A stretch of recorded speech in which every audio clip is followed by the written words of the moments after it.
Assalamualaikum warahmatullahi taala wabarakatuh dan salam sejahtera.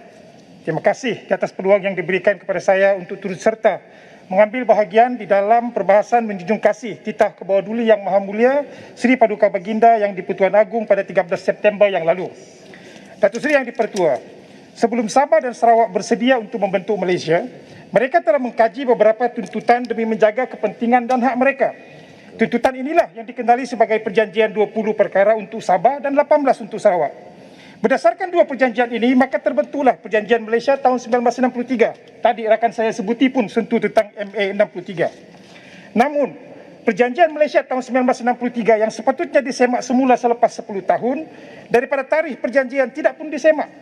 Sebaliknya, Kerajaan Persekutuan memperkenalkan pula Akta Pembangunan Petroleum tahun 1974 yang menjadi permulaan jelas kepada hakisan hak-hak Sabah.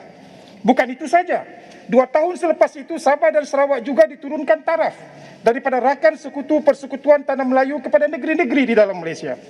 Namun setelah 58 tahun berlalu, setiap kali sesi persidangan Dewan Rakyat, ahli Parlimen Sabah dan Sarawak sentiasa menyuarakan mengenai jurang perbezaan pembangunan ekonomi, sosial, pendidikan, perubatan di antara Sabah dan negeri-negeri di semenanjung Malaysia.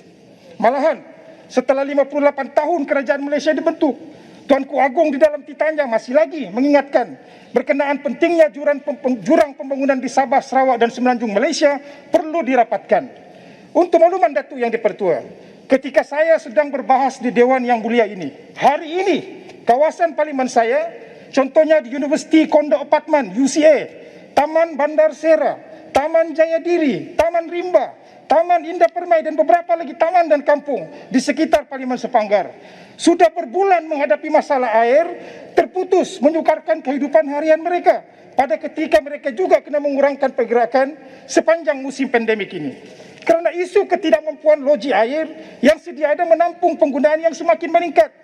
Saya harap kerajaan menyediakan peruntukan secukupnya dan secepatnya agar loji tambahan dapat disiapkan secepatnya. Dan Yang Berhormat Kidabatangan selaku Menteri yang bertanggungjawab menjaga hal ehwal bekalan air di Sabah dapat menyediakan pelan jangka pendek untuk membantu rakyat yang terkesan disebabkan ketiadaan bekalan air sejak beberapa bulan ini di Sepanggar sementara menunggu siapnya loji Telibung 2. Datuk Yang di-Pertua, semasa pemerintahan kerajaan PH+, kerajaan telah pun meluluskan 17 daripada 21 perkara yang dibawa ke dalam mesyuarat jawatan kuasa khas Kabinet untuk menyewak pelaksanaan Perjanjian Malaysia tahun 1963. Dan saya dipahamkan secara prinsip juga, Kabinet pada ketika itu telah bersetuju untuk menyelesaikan baki 4 perkara, yakni isu royalti minyak dan pembayaran tunai petroleum, mineral minyak dan medan minyak, persoalan mengenai Akta Laut Wilayah 2012, Akta 750, dan hak-hak negeri ke atas pelantar benua. Oleh yang demikian, saya ingin bertanya kepada Yang Berhormat Menteri sewaktu beliau dilantik menjadi Menteri Ahli Ehwal Sabah dan Sarawak. Beliau telah memberi jaminan bahawa isu MA 63 ini akan dapat diselesaikan dalam tempoh 6 bulan dan sekarang sudah hampir 2 tahun. Masih belum ada apa-apa perkembangan berkenaan dengan 4 perkara yang belum sempat diselesaikan oleh kerajaan sewaktu dahulu. Apakah status terkini perbincangan mengenai pelaksanaan MA 63?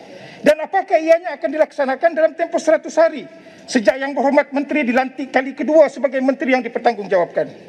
Kedua, adakah kerajaan baru ini akan mengekalkan pendirian untuk tidak mendedahkan kepada umum laporan akhir jawatan kuasa khas Kabinet untuk menyemak pelaksanaan Perjanjian Malaysia tahun 1963? Ketiga, adakah kerajaan sedar ataupun tahu bahawa penubuhan Malaysia pada tahun 1963 adalah berdasarkan kepada, mohon izin, Principle of Equality and Self-Determination in line with the principle enunciated in the Charters of United Nations General Assembly Resolution 1514. Under Principle 6 of the United Nations 1541, there are 3 methods to reach full measure of self-government, either by emergence as sovereign independent state, or free association with an independent state, or integration with an independent state.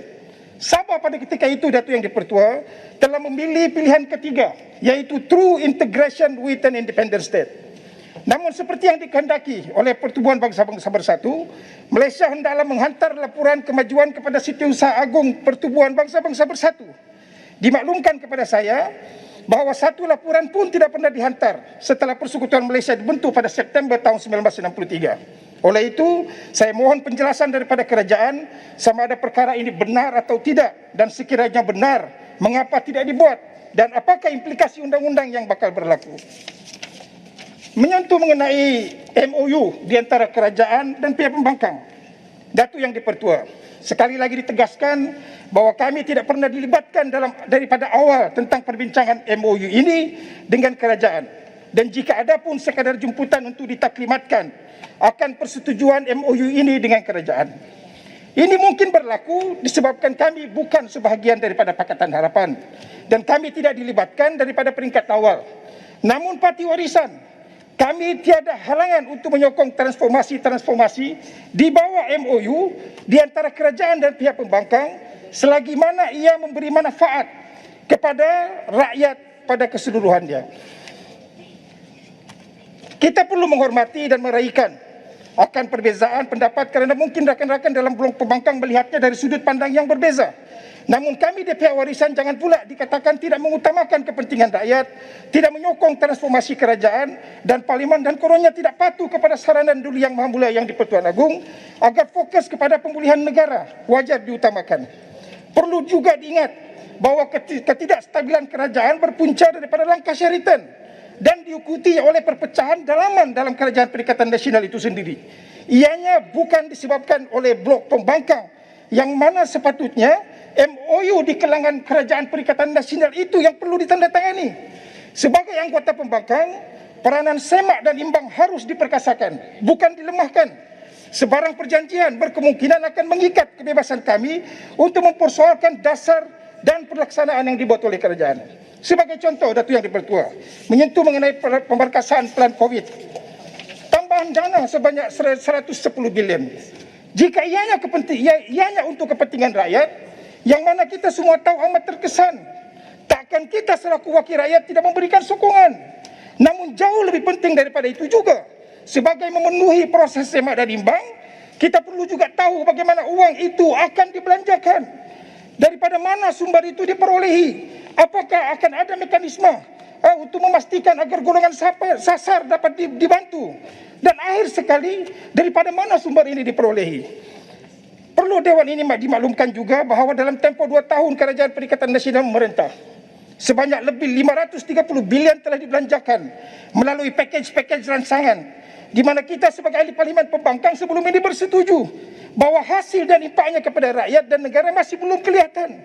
Dan bukankah kita sebagai ahli parlimen pembangkang sebelum ini juga bersetuju bahawa kita perlu memastikan setiap sen duit rakyat yang dibelanjakan, termasuklah uang tambahan yang kita setuju untuk diluluskan di masa akan datang, perlu menepati sasaran dan tiada ketirisan dan penyalahgunaan dana awam.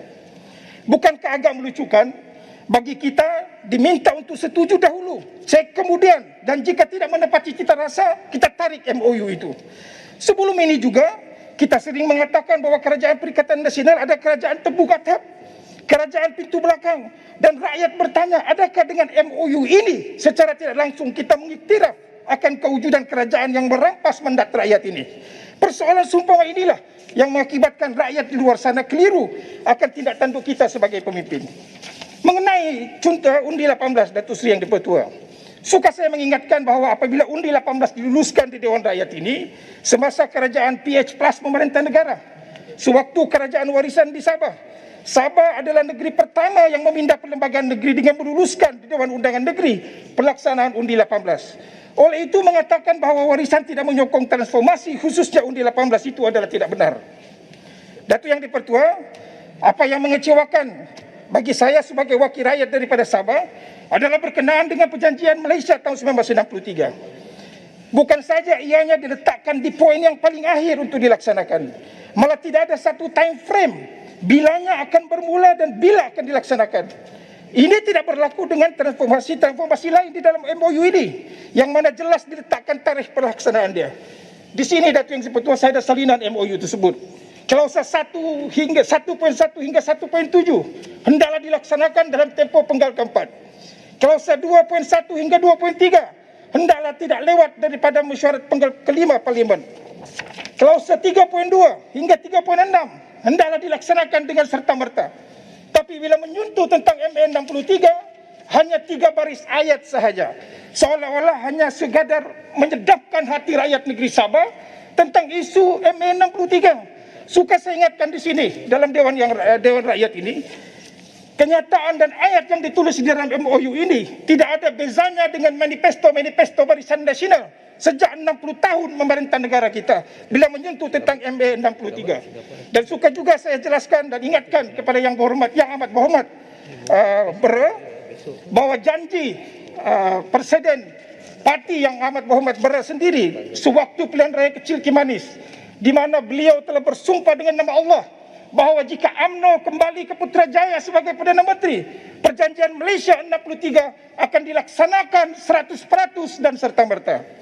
Terakhir berkenaan dengan peruntukan yang setara kepada semua ahli parlimen pembangkang yang menandatangani MOU ini. Pertamanya, kita perlu jelas bahawa peruntukan ini bukan untuk ahli parlimen, tetapi ianya untuk rakyat di Malaysia, di kawasan, tidak kira ianya wakil rakyat kerajaan maupun pembangkang. Itu hak mereka. Kita tidak boleh kita hanya menjadi perantara bagi menyalurkan peruntukan tersebut kepada mereka. Jika benar kerajaan ingin melaksanakan transformasi kekal ini, peruntukan kepada semua ahli parlimen yang menang perlu dilaksanakan kerana ini adalah obligation, kewajipan dan tanggungjawab kerajaan untuk menyalurkan peruntukan sama rata kepada semua ahli parlimen yang telah dipilih oleh rakyat, khususnya dalam mengharungi cabaran hidup akibat pandemik COVID ini. Kita jangan hukum rakyat hanya kerana ahli parlimen mereka berada di pihak pembangkang. Bukankah memberikan imbuhan sebagai balasan kepada sokongan itu ada unsur-unsur rasuah? Datuk Yang di-Pertua menyentuh tentang Akta Lompat Parti. Saya ingin mengulas sedikit mengenai Akta Lompat Parti yang bakal dibawa ke parlimen untuk diluluskan. Sewaktu pilihan raya negeri Sabah tahun lalu, parti yang membentuk Kerajaan Gabungan Rakyat Sabah ini berlawanan di antara mereka dan bertanding di kursi yang sama. Manakala Warisan dan rakan sekutunya telah bersetuju untuk bertanding di atas tiket warisan dan telah pun memenangi kursi terbanyak. Kalau mengikut Perlembagaan Negeri Sabah, parti yang memiliki kursi terbanyak sewajarnya menjadi kerajaan. Sebaliknya apa yang berlaku adalah mereka-mereka yang telah bersaing dalam pilihan raya negeri baru-baru itu, yang telah berlawan sesama sendiri telah membentuk kerajaan yang dipanggil Gabungan Rakyat Sabah sehari selepas keputusan pilihan raya negeri Sabah diketahui. Perlu diingatkan bahawa GRS ini bukanlah pertubuhan yang berdaftar di Pejabat Pendaftar Pertubuhan sebagaimana Barisan Nasional. Oleh itu saya menggesa agar dalam rangka Akta Lompat Parti kelak, tafsiran perlembagaan perlu diselaraskan agar tiada pelanggaran baik perlembagaan negeri dan perlembagaan persekutuan apabila sesebuah parti politik yang membentuk kerajaan kelak tidak berlaku pelanggaran perlembagaan. Malah perlu ada clarity dari segi tafsiran. Parti yang memenangi kursi terbanyak sewajarnya menjadi kerajaan, tidak lagi berbangkit di masa hadapan. Datuk Yang di-Pertua, oleh kerana masa tidak mencukupi, sekali lagi saya mengucapkan terima kasih kepada Dewan yang mulia ini kerana telah memberikan peluang kepada saya. Akhir sekali, saya suka menyebut semula apa yang dititahkan oleh Seri Paduka Baginda yang di-Pertuan Agong yang menasihati agar kesemua ahli-ahli yang berhormat tidak sama sekali meletakkan masa depan negara dan rakyat sebagai taruhan dan percaturan untuk mencapai agenda tertentu. Harapan saya agar ahli parlimen di sebelah sana tidak lagi cuba untuk menghara-harakan negara dan meletakkan kebajikan rakyat serta pembangunan negara sebagai keutamaan. Sekian, Datuk Seri Yang di-Pertua. Terima kasih.